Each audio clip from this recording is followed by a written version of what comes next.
I want all of you to know that it is possible if you stand firm. It is hard to stand firm.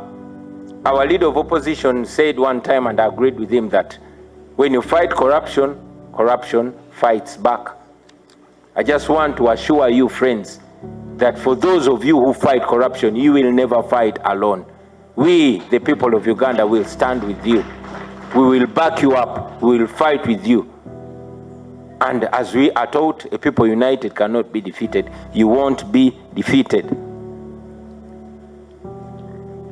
Finally, friends, I also want to mention that corruption, on a close analysis, is but just a symptom of a bigger problem. And that problem is misrule. That problem is dictatorship.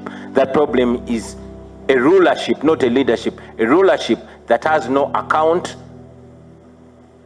that does not feel obliged with the people and is not answerable to the people. Friends, when you see flies hovering over a mess, you don't just spray the flies. You remove the mess and the flies will go away. We need to remove this dictatorship and corruption will be history. And I'll quote one eminent leader that we have in this country, Mzee Mayengo, Israel, who was speaking a few weeks ago.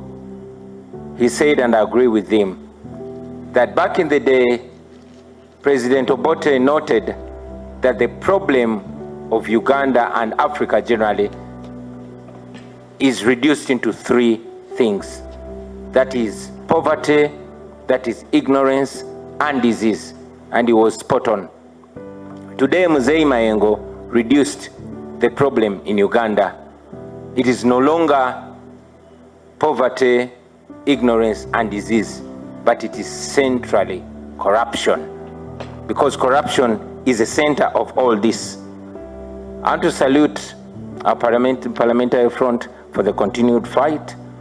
And ladies and gentlemen, indeed there's no better place to talk about corruption than here, the Parliament of Uganda, which has distinguished itself in recent days as the high temple of corruption. I hate to use those words, but if we are to deal with the problem, then understanding it and addressing it in reality is the first step. This parliament has had the most outrageous scandals recently. In recent times, we've seen the Speaker of Parliament with impunity siphoning taxpayers' money. In recent days, we have seen this parliament doing unprecedented things. We've seen in this parliament the Speaker of Parliament and government ministers sharing iron sheets meant for the poorest of the poor in Uganda.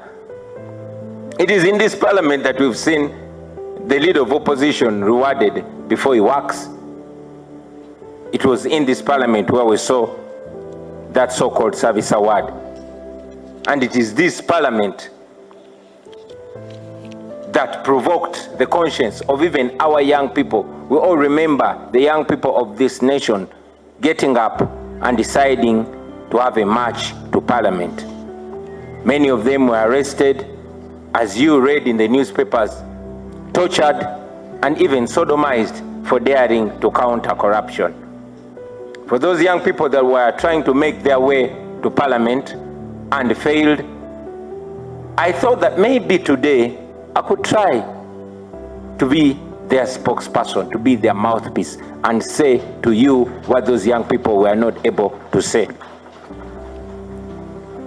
Friends, corruption, I think, has become cliche. It has become, corruption is too cool a name to give to what is being done.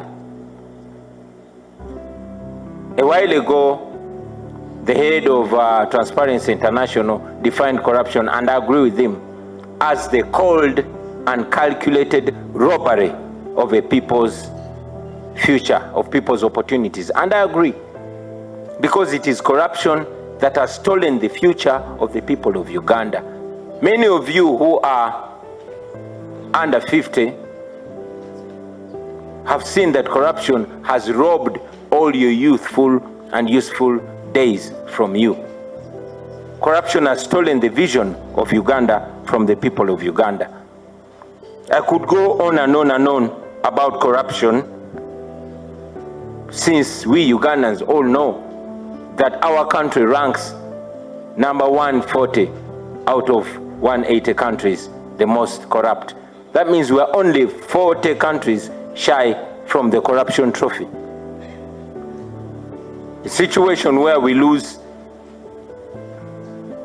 almost half of the revenue collected in Uganda. That corruption should be, looked at as a corruption in crisis level. We are in trouble because of corruption.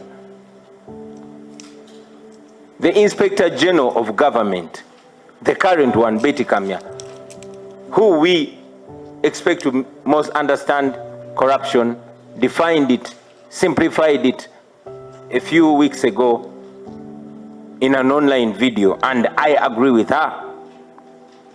She once again told us that we lose to the tune of 10 trillion.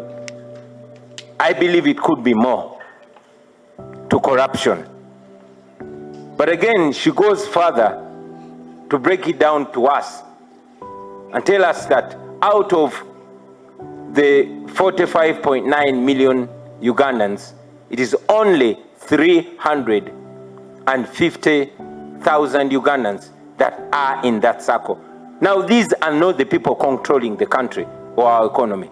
These are just a group of people that I would call enablers, including some of you members of parliament, including all the people that are being used.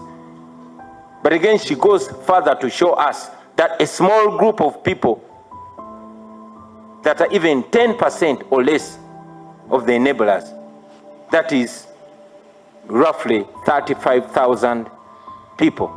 This is a small group of people that is milking the entire country, and we all know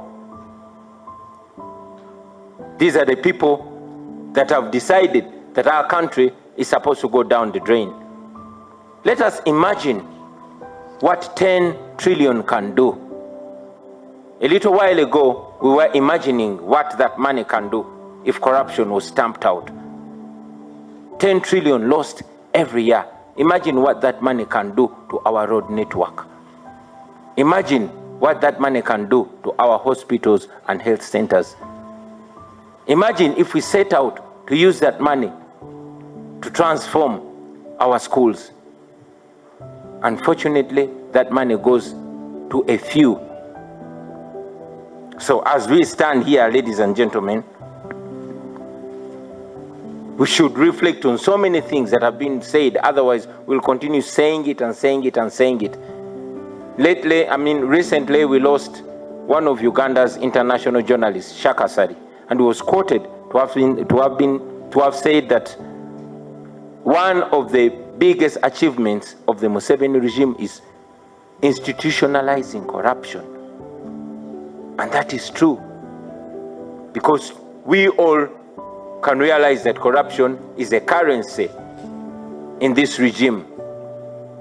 Corruption is used to reward the corrupt and to silence or even eliminate those that are fighting it. It is the sure way of General Museveni to hold on to power. And now we are at this parliament, I can even dare say that this our parliament has also been reduced.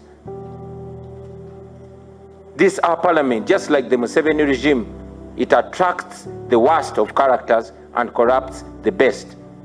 It is my hope and prayer that our leadership here will not be compromised like it was a while ago.